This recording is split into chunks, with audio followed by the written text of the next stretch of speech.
y'all, this is Sheek, and as you already know, this is The Beat, and we have a special episode for you all today. Now, y'all know I was raised by my grandparents. If you don't know, now you know. But I have a woman here with me today who's going to introduce herself and her new book.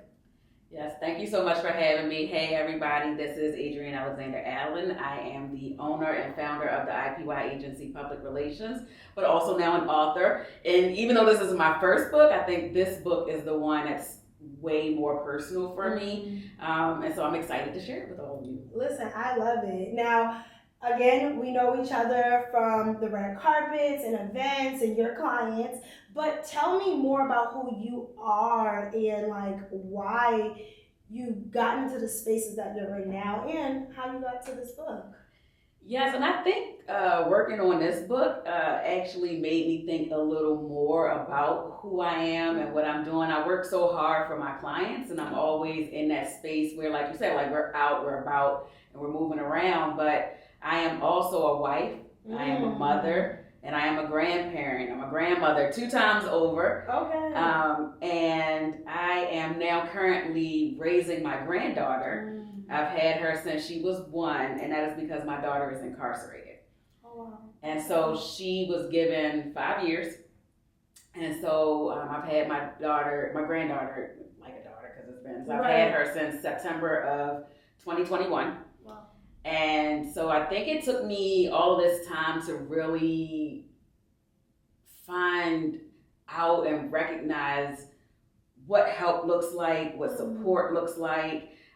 Like you, I was raised by my grandparents. This is like my 3rd touch of kinship care. Oh, wow. So I was raised by my grandparents because my parents struggled with alcoholism and addiction. And then because of that, I raised my younger brother. And I was still like a child myself because I think when I was like 20 when he came to live with me, early 20s, yes. And so raised my younger brother through that, and now raising my granddaughter. So it's an important conversation, and that's why I wrote the book. I wrote the book because I realized that as a human, right, we all have a choice. We know we have a choice. Like there's no doubt in the world that says you chose this, you have a choice. I know I have a choice.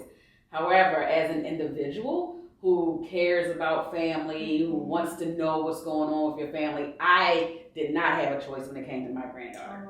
Like it was, she needed to be with me. I didn't want it to be that she was with someone else. I didn't know where she was. I didn't know what was happening with her. I needed my granddaughter with me. And so what people have to understand and realize is that when you make that choice, although the people around you understand the choice, it wasn't a choice that they made. Right. And so while I am married, while my youngest son does live with me, they have their own lives. And you can't even put that on them. I can't put that on them. And so that was a learning curve for me. I had to learn what help really looks like because to other people, they feel like they're helping, right? But they can only help so much. Oh, wow. That's deep because like we were in a household with my aunt and my uncle, so my mom's siblings. And my mom was incarcerated. She dealt with alcohol and substance abuse. Right now she's getting the help she needs. But, we have to think about those people in the household. My aunt is only 10 years older than me. So you have to think about who can I put this responsibility on? But in reality, you put it on yourself. So in this book, what are some of the things that you touch on and how is it formatted? Because I was able to open it up just a little bit and I see some lines. So tell me, like, what are you going to get when you open your book? So I wanted the book to be a guidebook and a little bit of a framework for understanding and recognizing that you aren't alone. But I didn't want it to be so preachy and teachy. So in the back of the book that you saw the lines, it is a journal because I want you to read the information, recognize the information, and then have a place where you can go to reflect and decompress and then share your thoughts. I did it as a Dear Diary section because a lot of times when for me, like I said, it took me about 3 years to really get to this place where I'm sharing that part of myself because it wasn't really my story to tell initially because my daughter is going through what she's going through and that was, her experience. But then there's also my experience because I'm going through what I'm going through. And so to be able to talk about it, without getting overly, girl, I ran away from home. I did all the things. I did all the things because it gets overwhelming. When I got custody of my granddaughter, my son was graduating high school. Right, yeah. I was done. I'm an empty nester. I'm an empty nester. I can travel. I can really feed and pour into my business. I don't have to check in. I don't have to worry about, even though he was in high school. But it's still, you just know, I know where you're at. Yes. You're home. Yes. But you're still able to have your life in reality. And I went from that to diapers. Right, I was saying, you're starting all over again. All over. So, even with that, what are some things that you feel like you're able to instill in your granddaughter and how you're raising her that may have been different from you, which I think may have helped you write this book? Oh, absolutely. Okay. Absolutely. So, I had my older two children. Again, I was 20. So, when I was early 20s, I was literally raising 3 people because I had my own 2 and I had my brother.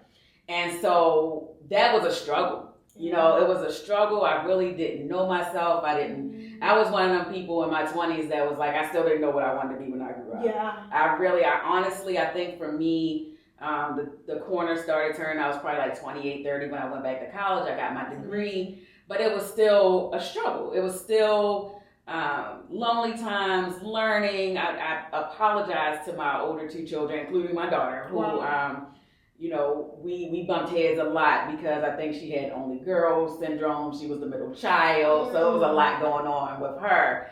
And I was learning everything as we went along.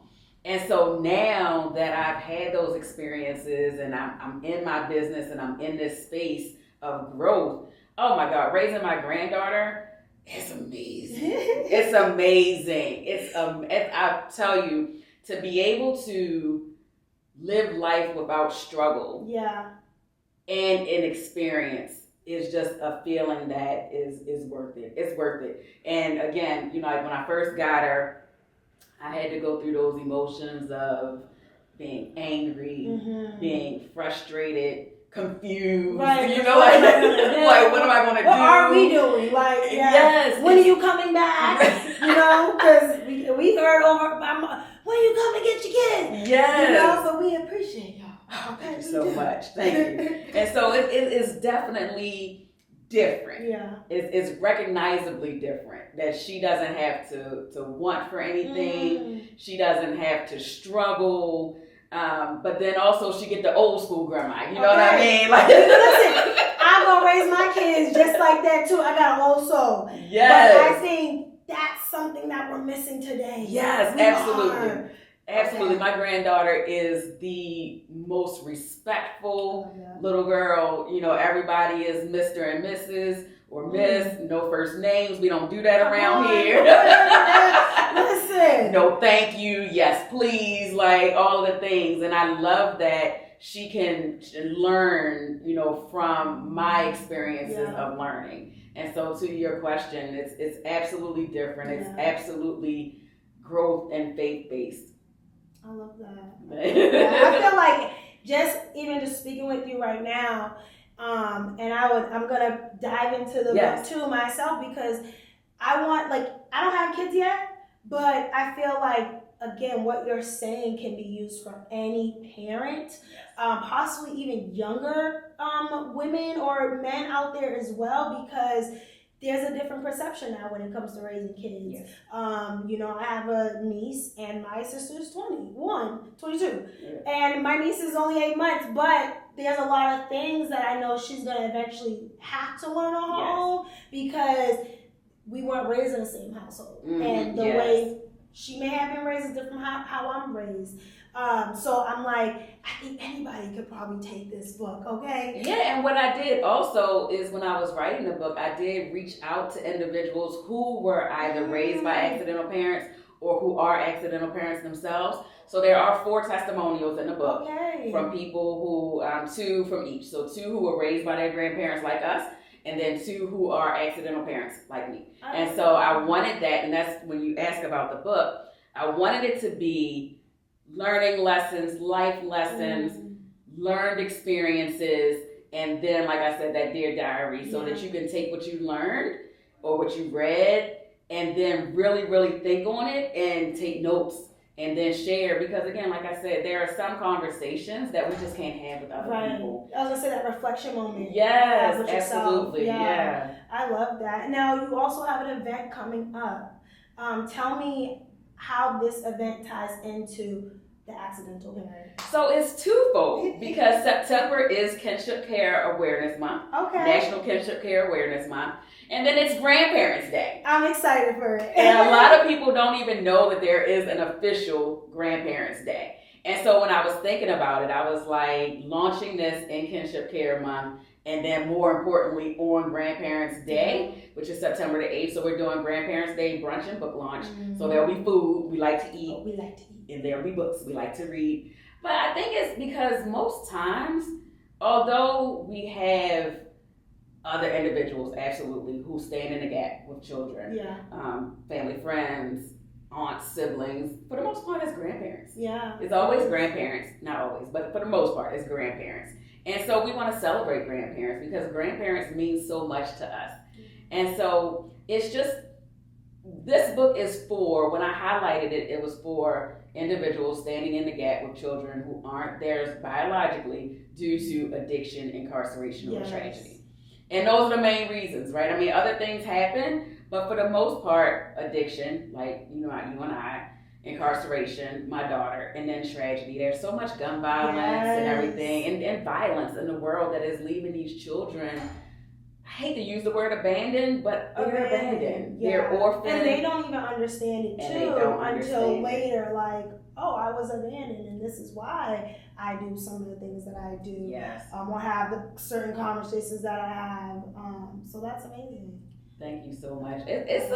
It's a very, very important conversation, and I want more people to start talking about kinship care, especially because there are not a lot of benefits that come with kinship care. Okay. When you're in foster care, of course, you have foster care benefits, adoption, and things of that nature, but when it comes to kinship or grandparents, we don't get anything. No. We don't get anything. There are some, maybe minimal, less than 5 states that have some legal policies on the books for grandparents, but for the most part, it's just you have the child, do with that what you can. Yeah. I'm like, thankfully, my grandmother raised me because it did help me go to college, because where was I going to get the funding from? Right. I'm straight out of high school, so that importance was there.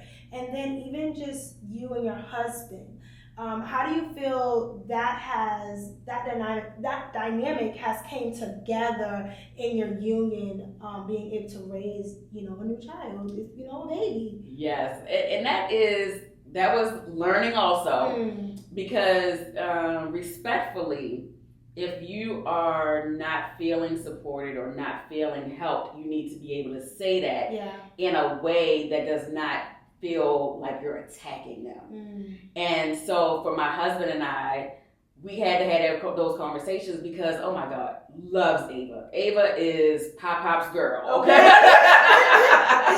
Ava is Pop-Pop's girl. However, for me, again, I needed to feel helped, and he was helping, but it wasn't necessarily the help that I needed in the moment. And sometimes when you say that to people, it's not received the way that you want it to be received or that you meant it. And so we had to have those conversations about what help looks like in this space. And so while he would do anything in the world for Ava and still does, again, Ava come home with a box of Mike and nights. I'm like, what are you doing? Like, she need to eat dinner. No, leave it alone. That's all my grandma. Right. Leave it alone. She's fine. Okay. But, us together is dynamic. It's like you said, it's amazing to be able to have her in a 2-parent household, even though it's not her parents. It is. But we are. Okay. And so it's great for her to be able to see grandma and pop and what we do for her and how we engage with her and, you know, like having these conversations, these big girl conversations with her. You're having these conversations with her. Right. Absolutely. And she talks to her mom, you know. Right. She knows mommy. We talk, you know, at least twice a week.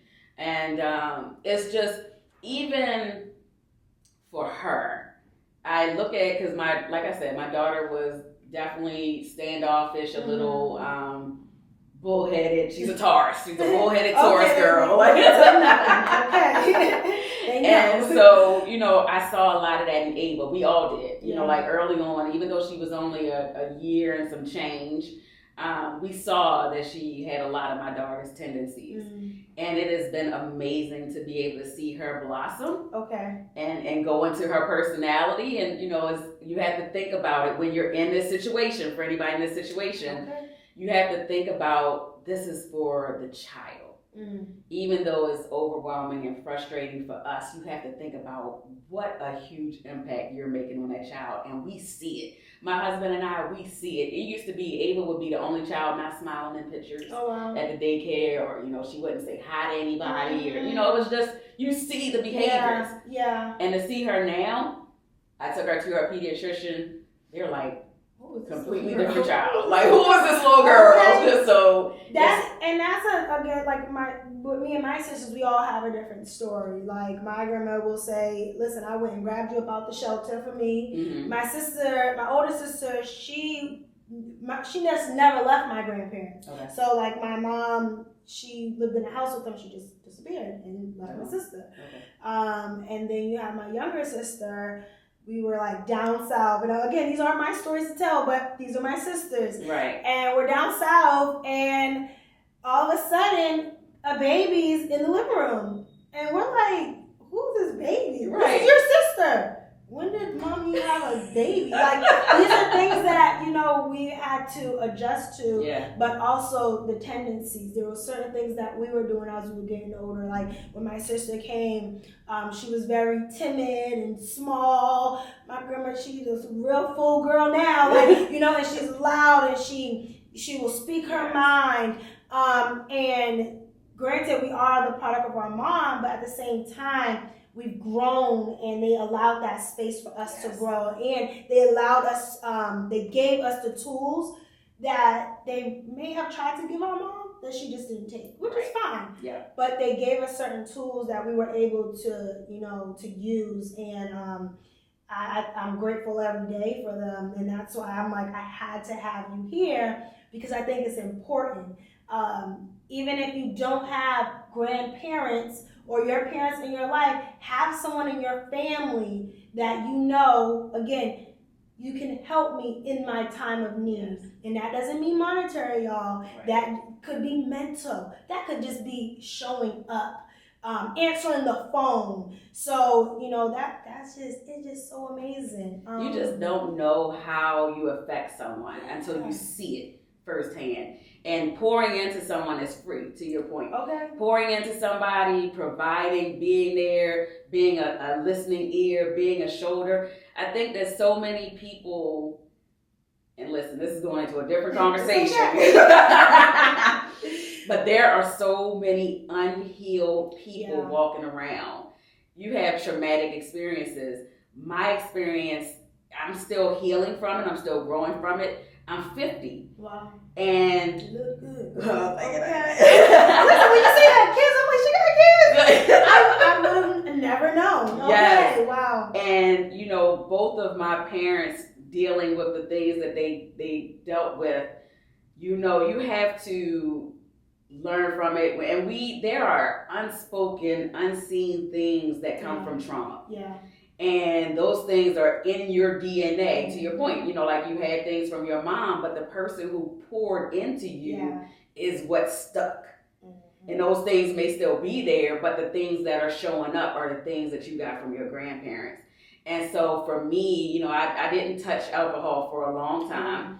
I drink socially now, but, you know, it took me a long time to even be like, I would be the girl drinking a fuzzy navel at the bar. My friends be like, what is that? Why? You could have just ordered water. Like my little sister, one of them, they're twins. kids, but one of them, she just started drinking last year when she turned 21. Yes, and it's like, because you see it. Yeah. And you know that you don't want that to happen. And I have another book. It's called Don't Touch My No-No Parts. It's a children's book. Okay. And 2 children's books. Don't Touch My No-No Parts and My Parents Have a Drug Problem. Okay. And so is this 3 altogether? So I actually have like 6 books. I'm gonna pivot in a second, but like, wow, you're amazing. Thank you. You're amazing. And that's what I'm saying. Like, I don't talk about the stuff. You don't. I see her working. Like, can you do an interview today? Okay, we're gonna go here. Have my client over here. And again, and that's why I'm really personable. I love the red carpets. I know there's a professionalism about it, but I'm also like, we're out here and we see each other. How can we support each other? Yes. And you won't know how you can support someone until you ask, until Yes. you even try to have that conversation. And we need so much more of that. We Like you do. said, it's a pivot, but I appreciate you because relationships matter. Yes, they do. And we have gotten away from that. We as a community, as a society, have gotten away from relationships. And it's hard because when you're genuinely trying to start or stoke a relationship with somebody, people aren't always receptive of it because of past experiences. So even with us talking about trauma and unhealed trauma, you get trauma from your workplace. Sure. And this entertainment industry is trauma. It's trauma. Okay. I don't think I'm going to do that again. Okay. Sit over here. The last time, yes. Yeah. And so you learn and you find your tribe of people who recognize you for who you are. Because I know there's a lot of people, y'all, that do not like me.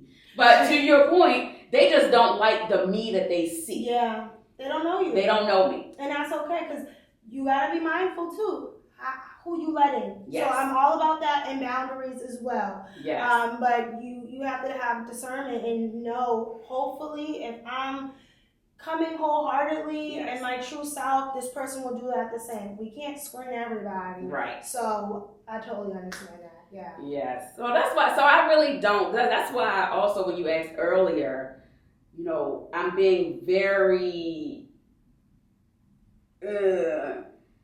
I'm going to make sure that I start to highlight what I do a little more because I highlight so many people, all of my clients. But that's, you know, I'm good at what I do, and I love my clients dearly. I love what I do. I'm very passionate about PR, and so, but I am going to be more specific about what I do for myself, and just more intentional. About, you know, like the things that I have going on also, which is why, you know, I'm doing the event, because I have not done, I think I did a book launch for my very first book, and that was it. And so the other ones have just come and gone. And so I wanted to be more intentional with this one because it is such an important, this conversation can just go. Yes. So, okay, a little off topic. Did you see Daughters on Netflix? Somebody told me. I started trying to watch it on a plane. Okay. And I'm going to watch it, and I'm going to reach out to that organization. Me too! Yes. Okay, so we're going to, because I already attempted to reach out. So okay. So now we're doing it. We're doing it. Okay, yes. It's such a great documentary because it highlights the dads and the incarcerated dads that it started. I think they said it started in DC. No, it started in Virginia and then it traveled to DC. Yes. So I just say that to say because you look at all these people, these children, these girls, these women who are involved in this project and how they're evolving, how they're affected, and to have that support because in both ways. Yes, we're supporting the men that's incarcerated, but we also need to support these young girls because they have to understand that they're loved. And not for nothing, I believe, there's no offense to anybody out there, we can choose who we want to have our children with.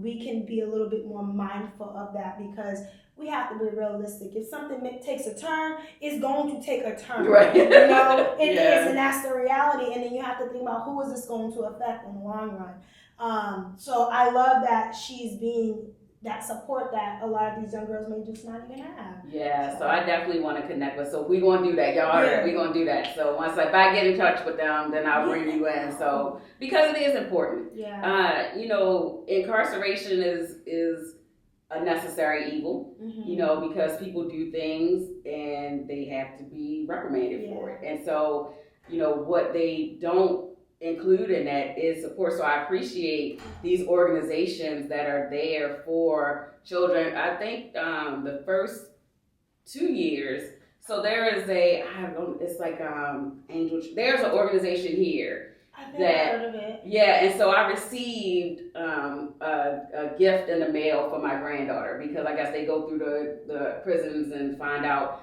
And so even to what you said earlier, I was honored to be able to send it back and was like, you know, she's good. Send it to a child that needs it. That's amazing. Yeah. That's amazing. Okay. Because you can't say, and like, again, this is a conversation, y'all, because I have to touch on how you said to be able not to struggle. Yes.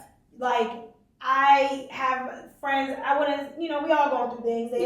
I have friends who, when we were 16, they had kids, so I already knew what that would look like if I'm like, let me have a baby right now. Yeah. But even now, at the 30-year age I am, I'm still like, let me wait. Mm-hmm. Because I want to bring children into a home where, yes, they're going to see difficulties and they're going to see how we figure things out, but they're not going to see that we are struggling to raise you. Right. You are not a problem. Yes. You are loved, and you are here until it's time for you to go with your mom or your dad. But yes, I have to touch on that because I think that is very important. So for you to be able to send it back. Yes.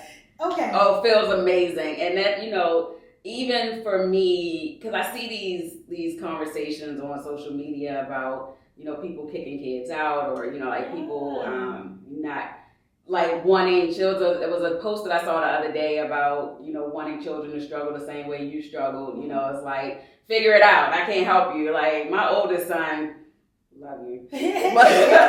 My oldest son is like my granddaughter's age when it comes to struggle. He just always, but I love to be able. Yeah. I love to be able. Like I can, if you need help with something, I can help you. I'm not going to tell you no. And my kids, like, they ask to borrow something, and I'll be like, all right, when you paying me back? And then I forget about it. Like, this ain't coming back. I said, I'm going to give you $20 this week. I said, for what? She said, you got me that Uber. I forgot. It's okay. But at least you said you won't try. Right, and that's the thing. And it's like, and I love being able. Yeah. Because when you struggle, and the feeling of struggle, you don't want to struggle anymore. And I had to I know we're going probably a little over whatever, but when I first got some leftover money, I'll say it that way. Right. Because that's how a bill comes. Yes. I know. I'm like, I just want to sit in it for a second. Yes. And so when I first had me some leftover money, I went and got me a Louis bag, right? I got a Louis bag and a wallet. And that bag and that wallet sat in the bag. And I told my husband and my son, I was like, I got to take this back. And they were like, what? And it's because when you struggle so much, you just don't want to struggle anymore. And you just feel like you aren't deserving of not struggling, right? And so it's like, man, I spent all this money on this bag. That could be a bill. That could be, I don't need this bag. I know next month I might write down and I might take it back. And they were like, girl, take that bag out there. You took it out. And I was like, no, I can't. Wow. I can't. Like, and so I did end up taking the wallet back because in my mind, I didn't need it. I just needed to take it back. Like I didn't need to spend all these thousands of dollars on the bag. But now, baby, give me the bag. I'm in the stage of like I just bought a nice bag the other day. Yes. And mind you, I'm like, I'll put it on Klarna and pay it in everything. My boy was like, just get the bag. Right. I'm like, are you sure? Because I've struggled in being in Atlanta. And, my grandparents, my grandmother, she passed. Mm-hmm. And my grandfather, he had a stroke. So it's only so much I could say, hey, can someone help me? Yeah. Because I already know my uncles and aunts, they got their own stuff going on. Right. at the end of the day, it's just me and my sisters. So I'm just mindful because I'm like, I don't want to put this burden on nobody if I need help. But at the same time, like I help everybody. So when do you say it's okay? Yep. So that's nice. Yep. That's nice. Because we're gonna get there. Okay. Yes. Like, listen, you deserve it. Yeah. You can get it. Get the bag. Right, okay, get the bag. But yeah. So and then outside of being an author, was it hard even writing these books? Like no, which is crazy. Okay. For me, and I just, everybody's experience is different, but I've been writing forever. Wow. It's a part of what I do. Public relations is mainly writing. Mm-hmm. And so I write these things. I have conversations with myself in my head. Those good conversations, y'all. Y'all know these conversations where you just, talk it through, and sometimes I'll write it down. Sometimes I'll speak it into a voice note or something just to, really try to come back to it. And then, like once you get it down on paper, it's just building it out, right? Like you get your outline, you get your ideas, your thoughts about what you want it to be, and then you just go at it. I did, I incorporated an editor, a couple of editors, because I wanted to make sure that the flow was right. I wanted to make sure that the grammar, even though I'm a grammar snob, y'all, like I am a grammar snob. But it's like you need somebody to read behind you. Yeah. And so writing down, honestly, I think a lot of people have writing in them. They just don't take it seriously enough to write it all down. And sit down. Yes. There's so much going on in this world. So much going on. Like I have a newsletter and I'm like, I need to go back to it. And I just thought about it last night. Like, no, we're going to get this one out for September. So that one's good to go. But even though there's so much going on, you have to be like, you know what? Everything ain't for me. Right. And let me sit down and do what is for me and get it done. Yes. So I think that a lot of that comes with that too. And Jack of all trades, master of none. Tell me I have 50 things I know how to do, but I'm like, we're going to try to stick to one. Right, yes. So, that's amazing. And are you originally from Georgia? No, I am from Baltimore, Maryland. Okay. So the struggle was real. We struggling. Yeah, my grandmother was raised in Baltimore. Oh, yeah. See, look at that. Okay. Listen, I already knew it was divine. It was divine. But from Baltimore, and Baltimore is a special place. Yeah. And we say it, and sometimes people believe it, sometimes they don't until they experience it themselves. But when you're from Baltimore, you're gonna get what you're gonna get. Mm-hmm. And I think that coming to Georgia, a lot of what happened with my experience with people is that I can be a little aggressive. I can be too straightforward. I can be, very standoffish. Mm-hmm. But I am an energy person. Yeah. I am truly, truly the epitome of a praying grandmother and a praying Southern grandmother. Okay. And so it's like all of that. I was church every day, 2 times on Sunday is the way I was raised. And so a lot of that, even though I'm not in the church, church is in me. Right, okay. Church is in me deep. And so with that, I appreciate discernment. I appreciate energy. And a lot of people who are around me and who are friends, like really friends, because I've had friendships that have grown out of business relationships. Right. Like I've had clients who have turned into friends. And I'll tell them about the energy I feel off of somebody, and at first they'll be like, "Oh, girl, you just being you, like you don't like nobody." And I'm like, "No, I like people." I just gotta feel them out. You felt me out. I know you did. Yes. I got a lot of energy, so when I meet people, I'm like, "All right," but I've learned what Atlanta's like, and I've learned to bring it back a little bit because then I can identify again. Don't bring it back, girl. Give all of that. The people that's supposed to stay, they gonna stay. Give all of it. Okay. But I'm just learning because everybody's not straightforward here. They're not. You don't know what you're getting, and then you turn around and you're like, "Oh, I thought this was good, but okay." But it's you are going to see. Like I just be yourself, right? And I know that a lot of people code switch, and a lot of people tone themselves down, and a lot of people will pull it back some. But like you have to give all of you, and so like when somebody says something about you going down or later down the line, you're like, but I told you who I was. Like I showed you. Like this is me. And so it's good for people to be able to genuinely see you in your joy, in your happiness, in your element, because that way they are going to love all of you, not without any excuses or any, I felt like I needed to act like this, that, and the third. Nope.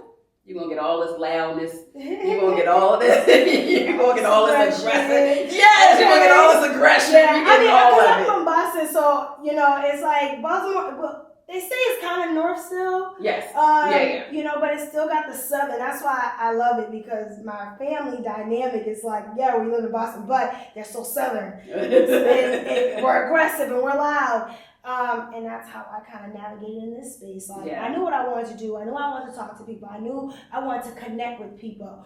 And I also knew I wasn't just going to take what someone was giving me. Right. Okay, you get this little event. No.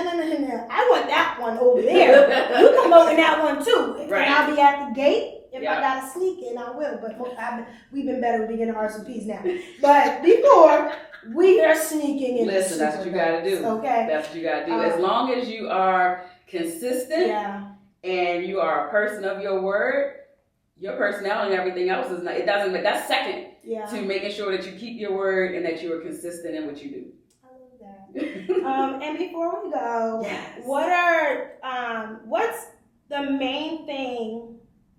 It could be things that you want your granddaughter to be able to reflect on when she gets older, when she becomes an adult, even just the relationship that she may even have with her mother after this. Like, do you even see? I'm going, and I want to keep going. But do you want to keep her long term? Or are you like, you know what, when my daughter's ready, you can take over?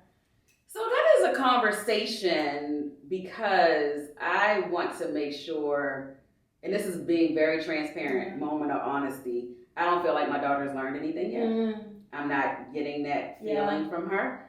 And so I think that we will have to see about that. I definitely was not planning to keep my granddaughter. Right. That was not the plan, because I was hopeful that even though the sentence that she got was definitely longer than she needed to get. She definitely needed to serve some time, but it wasn't the time that they gave her. What was I watching yesterday? They was talking, what is her name? Bryant. Cynthia, I think her name is Cynthia Bryant, or the lady now, she's sitting down with Nick Cannon and Cam Newton. Oh, the doctor, the therapist, yes. So she was just saying, like, yes, there should be some form of rehabilitation, but also some form of therapy as well. Go, you get your sentence for maybe a few months or a year, but then you also, when you come out, you have to see a psychiatrist and all these different doctors so that you are ready for these next steps that will place you into the world. I wouldn't say to have a place in the world, but to place you into the world so that you're able to be your full self without any consequences. Yes, no, absolutely. I feel like there should be, so when she first got to the prison that she's at, there was nothing. There were no activities. There was nothing. They were just there. Yeah. And so I'm glad now she is taking classes. She's in school. But to your point, like, there needs to be more psychological help. There needs to be more therapy, mental health, rehab, because, like our mental, even like I said, with trauma and everything else, and a different conversation, but these inmates and prisoners don't feel safe inside. And so even when I've had a conversation with my daughter about the counselors that they have, they feel like the counselors are a part of the prison system, so it's not really helpful. So they're not going to talk and share and, be truly vulnerable in that space, because they're feeling like it could be used against them or held against them. And so I'm not sure of what will happen. She'll live with me, so we'll be in the same place. So she'll come home. But I did ask her also, what are her plans? And because that's going to be a learning moment for all of us as well, because Ava has only known us. Yeah. And Will have only known us for 5 years. And so those were all of she was only, like I said, a year old. How old is she now? She's 4. Okay. She's Wow, 4. So when she comes home, she'll be 6. Wow. And so from 1 to 6, yeah, all of the when my daughter comes home, my granddaughter will be going into like 1st grade. Wow. And so all of those milestones, all of those things, like she's 5 already. is when personality Yeah. starts to kick, even 4, but it starts to kick in, and it's like, I think by 6, because I do some nannying as well, and I've been with 3 kids for a while, and I can see their personalities. Yes. I've seen it grow, and now it's stuck with them. I'm like, okay, this is who y'all will be. Yes. Don't change it. I love it. But when you're bringing someone else in, that's Yep. your mom. Because same with my sister, like one of my younger sisters, she came in at a point where I think my mom was incarcerated, so she didn't know my mom. She didn't. So I definitely understand that. Yeah. Yeah. So it's going to be, we'll see. Yeah. We'll see. That's a we'll see question. Right, we'll see. But what would you like that to look like for her? Just as she gets older. Yeah. So I would love for her to know to be herself. Like I said, like I am a firm believer of we are our own individual person. Yeah. Like all 3 of my children are completely different. All 3 of them. And I like that. I'm not the person that's like, oh, you have to go to college. Oh, you have to do these things. Because I didn't do it. I went to college at my own time. Like my oldest son, let me tell y'all, I've never met anybody like my oldest son. My oldest son will be 30 next week. Okay. And he told me in high school, he's like, Grandma, he's like, Mommy, I'm going to graduate college, I'm going to law school, and I'm going to fix Baltimore. And I was like, oh, that's cute. I was like, that's cute. You know what I mean? Yeah. I support. Right. But then in college, when the law school letters started coming in, I was like, oh, you going to law school for real? Oh, okay. And he did it. My son is in his career, 2 years. He went straight through high school, college, law school, career. And I've never, for me, it was almost unbelievable because I didn't know what I wanted to be when I grew up. I didn't know what my passion was. I didn't know to be committed and steadfast in what I wanted to do. And when my son did it, oh my God, I'm so proud of him. Right. And you learn so much. I'm like, oh my God. I am like, you can do it. Right. Like if you put your mind to it, regardless of age, if you put your mind to it, you can do it. And so I want my granddaughter to be able to know that as well. Like whatever you are passionate about, do it. I'm not going to say, oh, you can't do it that way. No, do it the way you need to do it. So that's one of the things. I want her to be able to know that whoever you are, you can do it. Whatever you dream, you can achieve. As cliche as that sounds. Then I want her to know that, you don't have to take no stuff off of nobody. Yeah. Don't let people play in your face. I like that. Yeah, like if you are steadfast in your beliefs and you can, combat that intelligently and with education and facts, do that. Like, I want you to be able to argue your case and your position without feeling sorry for it. Like, I want your boundaries to be your boundaries. I want you to be like, this is what I'm saying and I'm committed to that. But then also be open to receive, right? Like you can't be so caught up in what you're thinking that you can't listen and learn. Listen and learn. Yeah. Exactly. Because that's big. Don't matter how old you are, you can listen, you can learn from someone. I learned from the babies I watch, to my sisters, to the people I work with. Like, I just think it's important because you want to ever grow, you want to ever evolve, but still staying grounded in your beliefs. So that's amazing. Thank you. So tell us again about the book, where we can find it, your event, and how we can support you. Yes, thank you. So we are doing the Grandparents Day brunch and book launch on Grandparents Day, Sunday, September the 8th. It's going to be 3 o'clock at Tangible Occasions in Austell. And tickets are available on Eventbrite. So all you do is type in the accidental parent, Atlanta or Austell or whatever, and it'll pop right up, and you can get your tickets. The book is going to be on Barnes & Noble and Amazon, and also on my website. Getting a new website done, AdrienneAlexander.com. So it's ADRIENNE, DAlexander.com. But my PR website is theipyagency.com. And then I'm on social. Instagram is I'm Promoting You. And Facebook, you can just, if you type in Adrienne Promotes or I'm Promoting You or the IPY agency, we gonna pop up. Google me, baby. Really? If y'all don't know, then now you know. Period. But again, y'all, this is Sheek and this is The Beat. Make sure you hit that subscribe button. And until next time.